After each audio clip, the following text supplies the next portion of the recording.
يا حبيبي. صباح النور، انا حضرت لك الفطار النهارده. ايه ده غريب، انت اول مره تعملها. لا عادي، شفتك تعبانه فقلت اساعدك باي حاجه. ماشي يا سيدي. امشي من هنا. هو انت قلت حاجه؟ لا خالص. بقول لك امشي من هنا بسرعه. بقول لك ايه، انا شكلي تعبانه قوي النهارده. نخلص شغل واروح اقعد عند ماما شويه. ماشي خلاص. سلام. اسراء انت اتاخرتي ليه؟ المدير قلب عليكي الدنيا. طيب انا داخله له حالا. ايوه يا فندم. الشغل اللي انت سلمتيه امبارح ناقص ليه يا اسراء؟ مستحيل، انا مسلماه بايدي حضرتك وكان خلصان. اسراء ما تحوريش، انت مخصوم لك 5 ايام. ياسمين هي اللي بدلت الورق.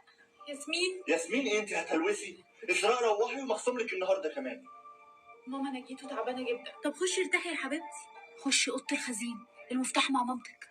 ماما هو انا ينفع اخش اشوف حاجه في اوضه الخزين؟ محتاجه منك المفتاح. لا مش هينفع. ايه ده ليه يعني؟ اصلها مبهدله ومليانه تراب. طيب ماشي، انا داخله انام. لازم تخشي اوضه الخزين في اسرع وقت. لا كده في حاجه غريبه. ماما انا محتاجه مفتاح اوضه الخزين حالا، في حاجه غريبه قوي بتحصل لي. انت بداتي تسمعي اصوات في دماغك؟ ايوه. انا اسفه يا اسراء، كان في حاجه مهمه لازم احكيها لك من زمان قوي. ايه هي؟ الصوت اللي في دماغك هو صوت اختك التوأم. انا عندي اخت توأم وانت مخبيه عني طول السنين دي؟ الموضوع اكبر من كده بكتير. طب هي فين دلوقتي؟ انا وباباكي حابسينها في اوضه الخزين. اسراء انا بحبك قوي، انقذيني. ازاي تعملي في بنتك كده؟ اختك كان عندها قدره انها تكلم الناس عن بعد، كانت على طول بتستخدمها غلط فاضطرينا نحبسها. حرام عليكي بابا، انا مش مصدقه انتوا ازاي تعملوا كده في اختي. اسراء انت مش عارفه هي كانت خطيره ازاي. يارا كانت السبب في موت اخوكي. هي السبب ان عمر مات؟ ايوه، فضل يسمع صوتها في دماغه لحد ما اتجنن. بيكذبوا عليكي، هما اللي موتوا عمر. خرجيني يا اسراء ارجوكي. ما بقتش فاهمه اي حاجه. حبيبي انا رجعت. الحمد لله على السلامه يا حبيبتي. جوزك عمره ما كان بيحبك. انت مالك كده ليه؟ مش مبسوط ان انت شفتني؟ هو ايه اللي انت بتقوليه ده؟ اساليه هو مخبي ايه عنك كده. انت مخبي عني ايه بقى؟ اسراء انت اكيد اتجننتي. انا نازل رايح لاصحابي. احمد انا اسفه، حياتي كده بتتدمر. يا ريتني ما عرفت موضوع اختي.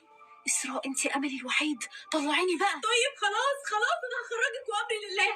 يارا، يا رب ماما ما تاخدش بالها ان انا خدت المفتاح. يارا استني، انت مغفله قوي. يارا ايه اللي انت عملتيه ده؟ دي جزاتي ان انا كنت هطلعك من هنا. انت عارفه كويس قوي ان احنا الاثنين ما ينفعش نطلع مع بعض. ثم انت عشتي كتير قوي، حسي بقى باللي انا حاسه بقالي سنين. يارا ما تسيبينيش. ماما ايه اسراء مال وشك اصفر كده ليه؟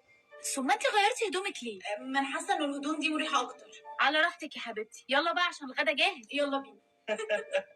انت دمك بقى خفيف من امتى يا بنت يا اسراء؟ من يوم يا ماما، بس انت اللي مش مدياني فرصه. احنا مبسوطين قوي يا اسراء ان انت اخيرا بقيتي تقضي معانا وقت ومش طول اليوم في الشغل.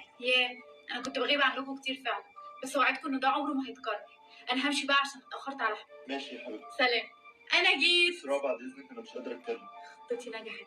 انا عارفه انك زعلان مني، بس انا وعدك من النهارده كل حاجه هتتغير، وعشان اثبت لك كلامي عامله لك صينيه مكرونه بشاميل هتاكل صوابعك وراها. ايه ده، وانت من امتى بقيتي بتطبخي؟ من النهارده، وكل يوم كمان اكله جديده. ماشي يا حبيبتي.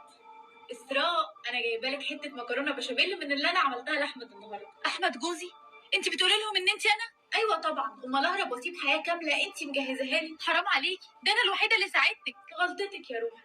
وعلى فكره بقى، ماما وبابا واحمد بيحبوني اكتر منك. سلام. يارا ما تسيبينيش هنا تحت لوحدي. ما انت مش لوحدك، معاكي حته المكرونه.